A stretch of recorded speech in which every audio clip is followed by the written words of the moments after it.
Hi all, ಎಲ್ಲರೂ ಹೇಗಿದ್ದೀರಾ? Welcome to Aishu vlogs Kannada. ನೀವು ಪ್ರೀವಿಯಸ್ ವ್ಲಾಗಲ್ಲಿ ನೋಡಿದ ಹಾಗೆ ನಾನು ಕಾರ್ಯಸಿದ್ಧಿ ಆಂಜನೇಯ ಸ್ವಾಮಿಗೆ ಏನೋ ಒಂದು ಬೇಡ್ಕೊಂಡು ಕಾಯಿ ಕಟ್ಟಿದ್ದೆ. ಅದನ್ನು ತರಬೇಕಾಗಿತ್ತು. ಹಾಗಾಗಿ ನಾನು ಮತ್ತು ನನ್ನ ಹಸ್ಬೆಂಡು ಫೆಬ್ರವರಿ 28ನೇ ತಾರೀಕು ಬೆಳಗ್ಗೆ ಕಾರ್ಯಸಿದ್ಧಿ ಆಂಜನೇಯ ಸ್ವಾಮಿಗೆ ಹೋಗಿದ್ವಿ. ಇದು ಗಿರಿನಗರದಲ್ಲಿದೆ.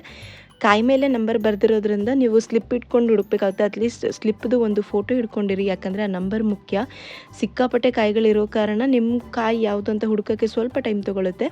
ಆ ಕಾಯಿ ತೊಗೊಂಡಾದಮೇಲೆ ತಿರ್ಗಾ ಸಂಕಲ್ಪ ಮಾಡಬೇಕಾಗುತ್ತೆ. ಅದನ್ನು ಈ ಸತಿ ಹಾಲಲ್ಲಿ ಮಾಡಿಸಿದ್ರು. ಅದಾದಮೇಲೆ 16 ಪ್ರದಕ್ಷಿಣೆಯನ್ನು ಮಾಡಬೇಕಾಗುತ್ತೆ ದೇವಸ್ಥಾನದ ಸುತ್ತ. ಎಲ್ಲ ಮುಗಿಸಿ ಪೂಜೆ ಚೆನ್ನಾಗಾಯಿತು. ಅದಾದಮೇಲೆ ನಿಮ್ಮ ಬಲಗೈಯಲ್ಲಿ ಕಟ್ಟಿರುವಂತಹ ದಾರಾನ ಅಲ್ಲಿ ಒಂದು ಬುಟ್ಟಿ ಇಟ್ಟಿರ್ತಾರೆ, ಅದರಲ್ಲಿ ಹಾಕಬೇಕು ಅಂತಲೂ ಬೋರ್ಡು ಹಾಕಿದ್ರು. ಬಟ್ ಎಲ್ಲರೂ ಹೋಗಿ ಅಲ್ಲಿ ಆಂಜನೇಯ ಸ್ವಾಮಿ ಸ್ಟ್ಯಾಚ್ಯೂಗೆ ಕಟ್ಬಿಟ್ಟಿದ್ರು. ಅದೆಲ್ಲ ತೊಗೊಂಡು ನನಗೆ ಏನೊಂದು ಇಷ್ಟ ಆಗಲ್ಲ ಈ ದೇವಸ್ಥಾನದಲ್ಲಿ ಅಂದರೆ, ಒಂದು ಪ್ರಸಾದಕ್ಕೂ ದುಡ್ಡು ಕೊಟ್ಟೆ ತೊಗೋಬೇಕಾಗತ್ತೆ. ಪ್ರಸಾದ ಅವ್ರು ನಿಮಗೆ ಫ್ರೀಯಾಗಿ ಕೊಡೋದಿಲ್ಲ. ಆಮೇಲೆ ಕಾಯಿ ಕಟ್ಟೋದಕ್ಕೂ 150 ರೂಪಾಯಿ ಚಾರ್ಜ್ ಮಾಡ್ತಾರೆ.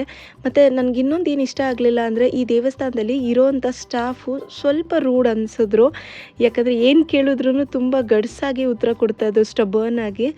ಸ್ವಲ್ಪ ಪ್ರೀತಿಯಿಂದ ಮಾತಾಡಿಸ್ಬೋದಿತ್ತು ಅಂತ ಅನ್ನಿಸ್ತು. ಆಮೇಲೆ ಗೈಡೆಲ್ಲ ಕರೆಕ್ಟಾಗಿ ಮಾಡ್ತಾರೆ ಏನು ಕೇಳಿದ್ರು. ಬಟ್ ಅದೇ ಮಾತಾಡೋ ರೀತಿ